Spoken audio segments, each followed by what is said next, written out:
Hello, എല്ലാവർക്കും പുതിയൊരു വീഡിയോയിലേക്ക് സ്വാഗതം. അപ്പോൾ ദീപാവലി ആഘോഷങ്ങളൊക്കെയാണ്. അപ്പോൾ ദീപാവലി കഴിഞ്ഞിട്ടായിരിക്കും ഈ ഒരു വീഡിയോ വരുന്നത്. എനിക്ക് ആ ഒരു സമയത്ത് എഡിറ്റ് ചെയ്യാനായിട്ടൊന്നും പറ്റിയിട്ടുണ്ടായിരുന്നില്ല. അപ്പോൾ എല്ലാവർക്കും happy Deepavali, belated happy Deepavali. അച്ഛൻ മരിച്ചിട്ട് ഏകദേശം ഒരു 2 വർഷം ആവുകയാണ്. അപ്പോൾ നമ്മൾ ആഘോഷങ്ങളൊന്നും വലിയതായിട്ടൊന്നും തന്നെ ആഘോഷിക്കാറൊന്നുമില്ല. അപ്പോൾ ഇന്ന് നമ്മൾ നമ്മുടെ പറമ്പിലേക്ക് വന്നിരിക്കുകയാണ്. ഇവിടെ കുറേ കൂവ നട്ടിട്ടുണ്ടായിരുന്നല്ലോ. അപ്പോൾ ഈ ഒരു അപ്പുറത്തെ സ്ഥലത്തെല്ലാം മരം വെട്ടൊക്കെ ആയിരുന്നു. അപ്പോൾ അവിടെ കുറേ ക്ലീൻ ചെയ്ത് എല്ലാം വൃത്തിയാക്കി ഇട്ടേക്കുകയാണ്. സാധാരണ രാവിലെ ദീപാവലിക്ക് ചേമ്പ്, ചേന, കാച്ചിൽ ഇവയൊക്കെ പുഴുങ്ങിയതാണ് കഴിക്കുന്നത്. അപ്പോൾ നമുക്കിപ്പോൾ ഇവിടെ കൂവയുള്ളത് കൊണ്ട് അതൊന്ന് പറിച്ചെടുക്കാമെന്ന് വിചാരിച്ചു. അപ്പോൾ അത് പുഴുങ്ങാനായിട്ടുള്ള പാകമായിട്ടില്ല. അപ്പോൾ പിന്നെ അതൊന്ന് പായസം ഉണ്ടാക്കാമെന്ന് വിചാരിച്ചു. കൂവ പൊടിയാക്കിയിട്ടൊന്നും അല്ല കേട്ടോ, നമ്മൾ പച്ചയ്ക്ക് തന്നെ ഡയറക്റ്റായിട്ട് നമ്മളത് പായസം ഉണ്ടാക്കുകയാണ്. അപ്പോൾ യൂട്യൂബ് ചരിത്രത്തിൽ തന്നെ ആദ്യമായിട്ടായിരിക്കും. അപ്പോൾ നിങ്ങൾ സ്കിപ്പ് ചെയ്യാതെ കാണുക. അപ്പോൾ ഈ കൂവയെക്കുറിച്ചുള്ള ഒരു 3 വീഡിയോസ് ഞാൻ ചെയ്തിട്ടുണ്ട്. അപ്പോൾ അതിൻ്റെ എല്ലാം ലിങ്ക് ഞാൻ വീഡിയോയുടെ അവസാനം കൊടുത്തേക്കാം. അപ്പോൾ നിങ്ങൾ എല്ലാവരും തന്നെ വീഡിയോ മുഴുവനായിട്ട് കാണുക. നിലത്ത് കൂവ നടുന്നത്, ഗ്രോ ബാഗിൽ കൂവ നടുന്നത്, കൂവയുടെ വിളവെടുപ്പ്, അങ്ങനെ 3 വീഡിയോ ആണ് ചെയ്തിട്ടുള്ളത്. അപ്പോൾ അതിനകത്തെല്ലാം തന്നെ ഞാൻ കൃത്യമായിട്ട് ഓരോ കാര്യങ്ങൾ പറഞ്ഞിട്ടുണ്ട്. നിലത്ത് നടുന്ന ഒരു വീഡിയോ ചെയ്തതിനകത്ത് നീലക്കൂവ, മാങ്ങ ഇഞ്ചി, നാടൻ കൂവ, വെള്ളക്കൂവ, അങ്ങനെ പലതരത്തിലുള്ളത് ആ ഒരു വീഡിയോയിൽ ഞാൻ കാണിച്ചിട്ടുണ്ട്. അത് നിങ്ങളൊന്ന് ചെക്ക് ചെയ്ത് നോക്കൂ. ഇത് നാടൻ കൂവയല്ല, വെള്ളക്കൂവയാണ്. നാടൻ കൂവ എന്ന് പറഞ്ഞാൽ നീലക്കൂവയ്ക്കാണ് നാടൻ കൂവ എന്ന് പറയുന്നത്. അപ്പോൾ അത് നമ്മൾ കുറച്ചൊക്കെ നട്ടിട്ടുണ്ട്. ഇപ്പോൾ ഇത് അന്യം നിന്ന് പോകുന്ന കിഴങ്ങുകളൊക്കെയാണല്ലോ. അപ്പോൾ അത് കണ്ടപ്പോൾ അത് കുറച്ച് പറിച്ചെടുത്തിട്ട് പറമ്പിൻ്റെ സൈഡിലായിട്ട് നട്ടിട്ടുണ്ടായിരുന്നു. അപ്പോൾ അത് ഞാൻ വേറൊരു വീഡിയോയിൽ കാണിച്ചു തരാം. അപ്പോൾ അത് നമ്മൾ അങ്ങനെ ഉപയോഗിച്ചിട്ടൊന്നുമില്ല. കണ്ടപ്പോൾ നമ്മളത് അന്യം നിന്ന് പോകാതിരിക്കാൻ വേണ്ടിയിട്ടൊന്ന് പറിച്ചുകൊണ്ട് നട്ടതാണെന്ന് മാത്രം. കൂവ നടുന്നത് ഏകദേശം ഒരു ജൂൺ ജൂലൈ മാസം, മഴയൊക്കെ പെയ്ത് കഴിഞ്ഞിട്ടുള്ള നല്ല ഇളകിയ മണ്ണിലാണ് ഇത് നടുന്നത്. എന്നിട്ട് വിളവെടുക്കുന്നത് ഏകദേശം ഒരു 7-8 മാസമൊക്കെ ആകുമ്പോഴാണ്. സാധാരണ ഒരു ജനുവരി, അതായത് മകരം മാസമൊക്കെ ആവുന്ന സമയത്ത് നമ്മൾ കൂവ പറിച്ചെടുക്കുകയാണെങ്കിൽ നന്നായിട്ട് അതിനകത്ത് നൂറുണ്ടാവും. അതായത് നന്നായിട്ട് കിഴങ്ങിന് നല്ല വലിപ്പം കാണും. പൊടിയൊക്കെ ഉണ്ടാക്കുമ്പോൾ, കൂവപ്പൊടിയൊക്കെ ഉണ്ടാക്കുമ്പോൾ ധാരാളമായിട്ട് അതിനകത്തുനിന്ന് പൊടിയും കിട്ടും. പക്ഷേ ഇപ്പം നമ്മൾ ഒന്ന് ജസ്റ്റ് ഒന്ന് പായസം ഉണ്ടാക്കാൻ വേണ്ടിയിട്ട് കുറച്ചൊന്ന് അടത്തിയെടുക്കുകയാണ്. ഇതൊന്നും വലിയതായിട്ടൊന്നും വിളഞ്ഞിട്ടില്ല. അത് നിങ്ങൾക്ക് കാണുമ്പോൾ തന്നെ മനസ്സിലാവും. ഇതിൻ്റെ ചുവട്ടിലൊക്കെ ഇനിയും ചെറുതായിട്ട് തന്നെ പൊട്ടി വളർന്നു വരുന്നുണ്ടായിരുന്നു. ചെറിയ തൈകളായിട്ടൊക്കെ തന്നെ അതിൻ്റെ ചുവട്ടിൽ ഇനിയും പൊട്ടി വരുന്നുണ്ടായിരുന്നു. അപ്പോൾ കണ്ടില്ലേ, അതൊരു തൈയായിട്ടുള്ളതാണ്. അപ്പോൾ അത് ഇനിയും മാറ്റി നട്ടാലും അതിനകത്ത് നന്നായിട്ട് തന്നെ കിഴങ്ങുണ്ടാവും. അപ്പം ഇത് കുറച്ചും കൂടെയൊക്കെ ഇതിൻ്റെ മണ്ണ് ചുവട്ടിൽ നമ്മൾ എപ്പോഴും ഇങ്ങനെ മണ്ണ് ഇങ്ങനെ ഇട്ടുകൊണ്ടിരിക്കണം. എന്നാലേ നന്നായിട്ട് നന്നായിട്ട് കിഴങ്ങൊക്കെ ഉണ്ടാകത്തുള്ളൂ. പിന്നെ ഇത് ആടി ഒലഞ്ഞൊന്നും പോവാതെ ഇരിക്കും.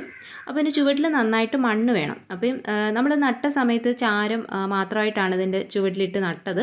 വേറെ വലിയ പരിചരണമൊന്നും ആവശ്യമില്ല. പിന്നെ ചെറിയ അതിൻ്റെ ആ ഒരു തണ്ടൊക്കെ ആണെങ്കിലും നട്ടാൽ തന്നെ അത് കിളിർത്ത് വരും. കണ്ടില്ലേ, അപ്പം വലിയതായിട്ടുള്ള കിഴങ്ങൊന്നും നമുക്ക് കിട്ടിയിട്ടില്ല. കാരണം ഇതിൻ്റെ വിളവൊന്നും ആയിട്ടുണ്ടായിരുന്നില്ല. അപ്പോൾ ഇനി അത് ഞാൻ വിളവെടുക്കുന്നതിൻ്റെ വീഡിയോ ഒക്കെ കാണിച്ചു തരാം. കാരണം ഇത് ഗ്രോ ബാഗിലൊക്കെ നട്ടിട്ടുണ്ടായിരുന്നു. അതിൻ്റെ വീഡിയോയും അത് ഹാർവെസ്റ്റ് ചെയ്യുന്ന വിളവെടുക്കുന്ന വീഡിയോ ഞാൻ കാണിച്ചു തരാം. അപ്പോൾ ഞാൻ കിഴങ്ങ് വൃത്തിയാക്കുകയാണ്. ഇതിൻ്റെ ജസ്റ്റ് തൊലിയൊക്കെ ഒന്ന് ഇളക്കി കളഞ്ഞിട്ട് ഇതിൻ്റെ അറ്റത്തുള്ള ആ ഒരു നീണ്ട ഭാഗം ഉണ്ടല്ലോ, അതൊന്ന് കട്ട് ചെയ്ത് കളഞ്ഞാൽ മതി. എന്നിട്ട് നന്നായിട്ടൊന്ന് കഴുകിയെടുക്കുക. അത്രയേ ഉള്ളൂ ഇതിൻ്റെ ക്ലീനിങ്. അപ്പോൾ നല്ല തൂവെള്ള നിറത്തിൽ കണ്ടില്ലേ, നല്ല അടിപൊളിയായിട്ട് ഞാനിത് കഴുകി എടുത്തിട്ടുണ്ട്. അപ്പോൾ ഇനി ഇത് നമുക്ക് ചെറുതായിട്ടൊന്ന് അരിഞ്ഞെടുക്കാം. ഇത് നമ്മൾ ഉണങ്ങിയിട്ടൊന്നുമല്ല, ഡയറക്റ്റായിട്ട് തന്നെയാണ് ഇത് പായസം ഉണ്ടാക്കാനായിട്ട് എടുക്കുന്നത്. അപ്പോൾ അരിഞ്ഞെടുത്തതെല്ലാം ഞാൻ മിക്സിക്കകത്തോട്ട് കുറച്ച് വെള്ളവും കൂടി ഒന്ന് ഒഴിച്ചിട്ട് നന്നായിട്ടൊന്ന് അരച്ചെടുക്കുവാണ്. അപ്പോൾ ഇതുപോലെ തന്നെ നല്ല ഫൈനായിട്ട് അരിഞ്ഞ് കിട്ടിയിട്ടുണ്ട്. അപ്പോൾ നന്നായിട്ട് അരച്ചെടുക്കണം, തരിയൊന്നും ഉണ്ടാവരുത്. കാരണം ഇത് നമുക്കിനിയും ബാക്കി കുറച്ച് പ്രോസസ്സും കൂടി ഉണ്ട്. അത് കഴിഞ്ഞിട്ടാണ് നമുക്കിത് പായസം ഉണ്ടാക്കാനായിട്ട് പറ്റത്തുള്ളൂ. അപ്പം നന്നായിട്ട് അരച്ചെടുത്തിട്ട് ഞാനൊരു ചരുവത്തിൽ ഒരു പകുതിയോളം വെള്ളം എടുത്തിട്ടുണ്ട്. നിങ്ങൾ എടുക്കുകയാണെങ്കിൽ കുറച്ച് ചെറിയ ചരുവം എടുത്താൽ മതിയാകും. എന്നിട്ട് ഞാൻ അതിൻ്റെ മുകളിലേക്ക് ഒരു വെള്ള തുണി വെച്ചൊന്ന് കെട്ടി വെക്കുവാണ്. തുണി പിടിച്ചു തരാനായിട്ട് ആളുണ്ടെങ്കിൽ ഇങ്ങനെ കെട്ടി വെക്കേണ്ട ആവശ്യമില്ല കേട്ടോ. ഇതിപ്പോൾ ഞാൻ ഒറ്റയ്ക്ക് ചെയ്യുന്നത് കൊണ്ട് ഇങ്ങനെ ഒന്ന് കെട്ടി വെക്കുവാണ്.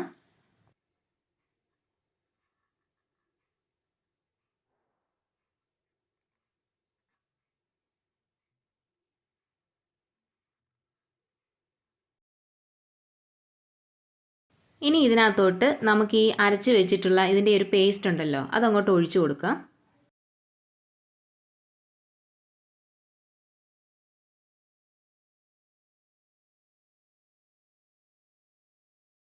ഇനി സ്പൂൺ വെച്ചിട്ടോ അല്ലെങ്കിൽ കൈ വെച്ചിട്ടോ നന്നായിട്ട് തന്നെ ഇതിൻ്റെ നീര് നമ്മൾ നന്നായിട്ടൊന്ന് അരിച്ചെടുക്കണം. നല്ല ഫൈനായിട്ട് കിട്ടാൻ വേണ്ടിയിട്ടാണ് ഇങ്ങനെ ചെയ്യുന്നത്. ഇനി ഞാൻ ഈ കെട്ടെല്ലാം ഒന്ന് അഴിച്ചെടുക്കുവാണ്.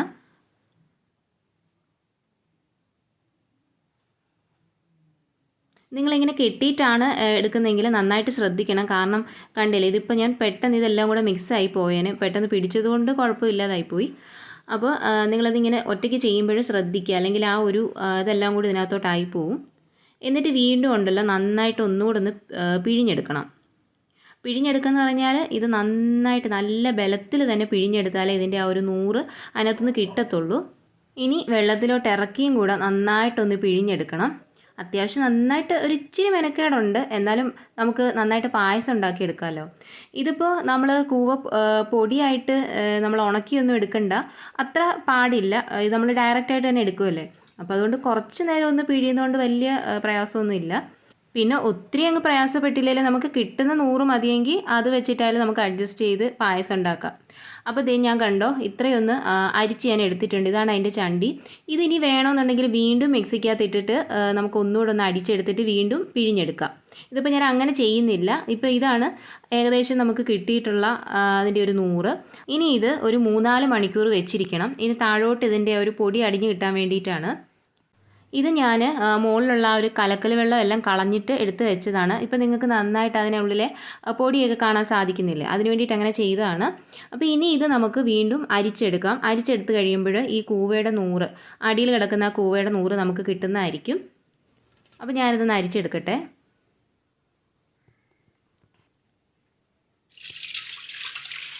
അപ്പോൾ നിങ്ങൾക്ക് കാണാൻ സാധിക്കുന്നില്ലേ, ആ താഴെയുള്ളതാണ് ആ ഒരു കൂവയുടെ 100. ഇത് നിങ്ങൾക്ക് പൊടിയായിട്ട് എടുക്കണമെങ്കിൽ ഇതിൻ്റെ വെള്ളം ഊറ്റി കളഞ്ഞിട്ട് ഇത് വെയിലത്ത് വെച്ച് ഈ ഒരു പാത്രത്തോടെ തന്നെ ഉണക്കിയാൽ മതിയാവും. എന്നിട്ട് നമ്മൾ ഉണങ്ങി കഴിയുമ്പോൾ സ്പൂൺ വെച്ചിട്ട് ചുരണ്ടി എടുത്തു കഴിഞ്ഞാൽ നല്ല സൂപ്പറായിട്ടുള്ള ശുദ്ധമായിട്ടുള്ള കൂവപ്പൊടി റെഡി ആയിട്ട് കിട്ടും. ഇപ്പോൾ ഇത് നമ്മളിപ്പം ഡയറക്റ്റായിട്ട് ഉപയോഗിക്കുന്നതുകൊണ്ട് അത്ര വലിയ ബുദ്ധിമുട്ടൊന്നുമില്ല, പെട്ടെന്ന് തന്നെ എടുക്കാമല്ലോ. ഇത് ഞാൻ ആ മേളിലെ വെള്ളമെല്ലാം ഫുള്ളായിട്ട് തന്നെ ഊറ്റി കളഞ്ഞിട്ട് കുറച്ച് വെള്ളവും കൂടി ചേർത്തിട്ടൊന്ന് കലക്കി വെച്ചിരിക്കുവാണ്. കാരണം ഇത് പായസം ഉണ്ടാക്കാനായിട്ട് എടുക്കേണ്ടതല്ലേ. ഇത് കുറച്ച് നേരം വെച്ചിരുന്നാലും കണ്ടില്ലേ, ഇതുപോലെ ചെറുതായിട്ട് ഇങ്ങനെ കട്ട കട്ടയായിട്ട് വരും. ഈ അരിപ്പൊടിയുടെ ഒക്കെ കൂട്ട് തന്നെയാണ് ഇത് ആയി കിട്ടുന്നത്. അപ്പോൾ ഇനി ഇത് പായസം ഉണ്ടാക്കാൻ എന്തൊക്കെ വേണമെന്ന് നോക്കാം. ഒരു 4 ടേബിൾ സ്പൂൺ തേങ്ങ കുറച്ച് വെള്ളം ചേർത്തിട്ട് നല്ല ഫൈനായിട്ട് അരച്ചെടുത്തിട്ടുണ്ട്.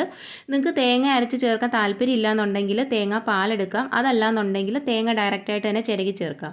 ഇത് 1 ടേബിൾ സ്പൂൺ അരിപ്പൊടി കുറച്ച് വെള്ളത്തിൽ ചേർത്തിട്ടൊന്ന് കലക്കി വെച്ചിരിക്കുകയാണ്. ഇത് ഓപ്ഷണലാണ്, നിങ്ങൾക്ക് വേണമെങ്കിൽ മാത്രം ചേർത്താൽ മതി. കൂവപ്പൊടി കൂവ അരച്ചത് മാത്രമായിട്ടാണെങ്കിൽ നമുക്ക് പായസം ഉണ്ടാക്കാം, പക്ഷേ ഒരു കുറച്ച് കൊഴുപ്പ് കിട്ടാൻ വേണ്ടിയിട്ട് ഒന്ന് ചേർത്തന്നേ ഉള്ളൂ. പിന്നെ കുറച്ച് തേങ്ങാക്കൊത്തും കുറച്ച് ഏലയ്ക്ക പഞ്ചസാര ചേർത്തൊന്ന് ചതച്ച് വെച്ചിട്ടുണ്ട്. അപ്പോൾ ഇത്ര മാത്രം മതി. നമുക്കിനി ഇത് എങ്ങനെ ഉണ്ടാക്കുന്നതെന്ന് നോക്കാം. ആദ്യമായിട്ട് നല്ല ചുവട് കട്ടിയുള്ളൊരു പാത്രം എടുക്കാം. അത് ഉരുളിയോ ഇതുപോലെയുള്ള സ്റ്റീലിൻ്റെ ചരുവോ അല്ലെങ്കിൽ മൺപാത്രം എന്തെങ്കിലും എടുക്കാം. അതിനകത്തോട്ട് നമ്മൾ ഈ എടുത്ത് വെച്ചിട്ടുള്ള സാധനങ്ങളെല്ലാം ഇട്ട് കൊടുക്കാം. തേങ്ങ ചതച്ചത്, അതുപോലെ തന്നെ കൂവ അരച്ചത്, ഇതെല്ലാം നമുക്ക് അങ്ങോട്ട് നന്നായിട്ട് ചേർത്ത് കൊടുക്കാം. നന്നായിട്ടൊന്ന് ഇളക്കി കൊടുക്കണം, കാരണം ഈ കൂവ പെട്ടെന്നാണ് അടിയിൽ കട്ടയായി കിടക്കുന്നത്. ഇനി നമുക്ക് ഏകദേശം ഒരു 1/2 കപ്പോളം വെള്ളം എടുത്തിട്ടുണ്ട്, അതുകൂടി ഒന്ന് ചേർത്ത് കൊടുക്കാം. എന്നിട്ട് നന്നായിട്ടൊന്ന് ഇളക്കി യോജിപ്പിക്കണം. അപ്പോൾ ഏകദേശം ഇത്രയാണ് ഞാൻ എടുത്തിട്ടുള്ളത്. ഇനി നമുക്ക് അതിലേക്ക് കുറച്ച് ശർക്കര, ഞാൻ കണ്ടത് നിങ്ങൾക്ക് മധുരത്തിന് ആവശ്യമായിട്ടുള്ള ശർക്കര ചേർത്ത് കൊടുക്കാം. ഞാൻ ഏകദേശം ഇത്രയും ശർക്കരയാണ് ചേർത്തിട്ടുള്ളത്. അതിനകത്തോട്ട് ഒരു 1/4 ഗ്ലാസ് വെള്ളവും കൂടി ചേർത്ത് കൊടുത്തിട്ട് ഇതൊന്ന് ശർക്കര പാനിയാക്കി എടുക്കണം. ഒത്തിരി അങ്ങ് കട്ടയായിട്ടുള്ള ശർക്കരപ്പാനി വേണ്ട, കുറച്ച് ലൂസായിട്ടുള്ളത് മതി. കാരണം ഇതിനകത്ത് നമുക്ക് കൂവയൊക്കെ ചേർക്കാനുള്ളതല്ലേ. ഇത് നമ്മൾ കുറച്ച് തേങ്ങാക്കൊത്തുണ്ട്, അത് എണ്ണയിലോ അല്ലെങ്കിൽ നെയ്യിലോ ഒന്ന് മൂപ്പിച്ചെടുക്കാം.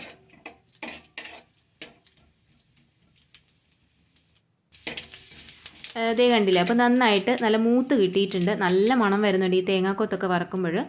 ഇനി നമുക്ക് അടുത്ത് ചെയ്യാനായിട്ടുള്ള പണി എന്ന് പറഞ്ഞാൽ നമ്മുടെ ഈ ഒരു കൂവയെല്ലാം നമ്മൾ മിക്സാക്കി വെച്ചിട്ടുള്ളത് അടുപ്പിൽ വെച്ചിട്ട് നന്നായിട്ടൊന്ന് ചൂടാക്കിയെടുക്കണം. അപ്പോൾ ഇതിൻ്റെ ഈ ഒരു പായസം ഉണ്ടാകുമ്പോൾ പ്രത്യേകം ശ്രദ്ധിക്കേണ്ടത് എപ്പോഴും നന്നായിട്ട് ഇളക്കി കൊടുക്കണം. കൂവയൊക്കെ ആയതുകൊണ്ട് പെട്ടെന്നാണ് ഇതിൻ്റെ ഒരു 100 കട്ടിയായിട്ട് വരുന്നത്. അതുപോലെ തന്നെ ഇതിൻ്റെ അടിയിൽ പിടിക്കാനും സാധ്യതയുണ്ട്. അപ്പോൾ ഇത് ചൂടായി കഴിയുമ്പോൾ മാത്രമേ നമ്മൾ ഈ ഒരു ശർക്കരപ്പാനി ഇതിനകത്തോട്ട് ഒഴിച്ചു കൊടുക്കാവൂ. എന്നിട്ട് നന്നായിട്ടൊന്ന് ഇളക്കി കൊടുക്കാം, അല്ലെങ്കിൽ ഇതിൻ്റെ ഒരു ടേസ്റ്റിന് വ്യത്യാസം ഉണ്ടാവും. അപ്പോൾ ഇനി ഈ ഒരു ശർക്കര പാനിയിൽ കിടന്നിട്ട് നന്നായിട്ട് ഈ ഒരു കൂവ വെന്ത് വരട്ടെ. അപ്പോൾ ഈ ഒരു ശർക്കര കറുത്ത ശർക്കരയല്ല, ഇതൊരു വെള്ള കളറിലെ ആയതുകൊണ്ടാണ് ഇതിന് അധികം കളർ കാണാത്തത്. അപ്പോൾ നന്നായിട്ടൊന്ന് ഇളക്കിയെടുക്കണം. ഏകദേശം ഒരു 5-10 മിനിറ്റ് കൊണ്ട് തന്നെ നമ്മുടെ ഈ ഒരു പായസം റെഡിയായിട്ട് കിട്ടുന്നതാണ്. ഈ ദീപാവലിയൊക്കെ ആവുന്ന സമയത്ത് രാവിലെ സാധാരണ ഇവിടെ ചെയ്യാറ് ചേമ്പ്, ചേന ഇതൊക്കെ പുഴുങ്ങി കഴിക്കലാണ് ചെയ്യാറുള്ളത്. പക്ഷേ ഇപ്രാവശ്യം നമ്മൾ ഇങ്ങനെ ഒരു ചെറിയൊരു പായസം ഉണ്ടാക്കുന്നത് മാത്രം. പിന്നെ തിരുവാതിര സമയത്തൊക്കെയാണ് ഇത്, ധനുമാസത്തിലെ തിരുവാതിരയുടെ സമയത്താണ് ഈ പുഴുക്കൊക്കെ ഉണ്ടാക്കുമ്പോൾ കൂവയൊക്കെ ചേർക്കാറുള്ളത്. ആ ഒരു സമയത്തൊക്കെ ഒത്തിരി വിശേഷമുള്ളതാണ്. അതുപോലെ തന്നെ കൂവ വിരകിയത്, അങ്ങനെ കൂവ പായസം, ഇതൊക്കെ ആ ഒരു ധനുമാസത്തിലാണ് ചെയ്യാറുള്ളത്. ഇപ്പോൾ നമ്മൾ ദീപാവലി ആയതുകൊണ്ട് നമ്മുടെ വീട്ടിൽ കൂവയും കൂടി ഉള്ളതുകൊണ്ട് പറിച്ചെടുത്തിട്ട് ഇങ്ങനെ ഉണ്ടാക്കുന്നത് മാത്രം. അപ്പോൾ കുറച്ച് തേങ്ങാക്കൊത്തും ചേർത്ത് കൊടുത്തിട്ടുണ്ട്. ഇനി ഇത് നന്നായിട്ടൊന്ന് ഇളക്കി യോജിപ്പിക്കണം. അപ്പോൾ ഇത് നിങ്ങൾക്ക് അത്യാവശ്യം ലൂസായിട്ട് എടുക്കണമെന്നുണ്ടെങ്കിൽ അങ്ങനെ എടുക്കാം. ഇതിപ്പോൾ ഞാൻ കുറച്ച് ലൂസാക്കിയിട്ടാണ് എടുക്കുന്നത്. നിങ്ങൾക്ക് വേണമെങ്കിൽ ഹൽവ പോലെ വരട്ടിയെടുക്കാം. ഈ കൂവ വയറുവേദന, വയറിളക്കം ഇവയ്ക്കെല്ലാം ഒരു ഉത്തമ പരിഹാരമാണ്. ഇതിൽ ധാരാളമായിട്ട് potassium, phosphorus, iron, calcium, protein, carbohydrate ഇവയെല്ലാം അടങ്ങിയിട്ടുണ്ട്. ക്ഷീണമൊക്കെ മാറാൻ നല്ലതാണ്. അപ്പോൾ കുറച്ച് കഴിയുമ്പോൾ തന്നെ ഇതിൻ്റെ കളർ ഇങ്ങനെ ആയി കിട്ടും. ഇതിലേക്ക് നമ്മൾ ഏലക്കയും കൂടെ പൊടിച്ച് ചേർത്ത് കഴിഞ്ഞാൽ നമ്മുടെ പായസം റെഡി ആയിട്ട് കിട്ടും. അപ്പോൾ ഹെൽത്തി ആയിട്ടുള്ള, എമ്മി ആയിട്ടുള്ള, എളുപ്പത്തിൽ തയ്യാറാക്കാൻ പറ്റുന്ന കൂവ പായസം റെഡി ആയിട്ടുണ്ട്. എല്ലാവരും ഇതൊന്ന് ട്രൈ ചെയ്ത് നോക്കണേ. അപ്പോൾ ഇനി നമുക്ക് ദീപാവലി വിശേഷങ്ങളൊക്കെ ഒന്ന് കാണാം.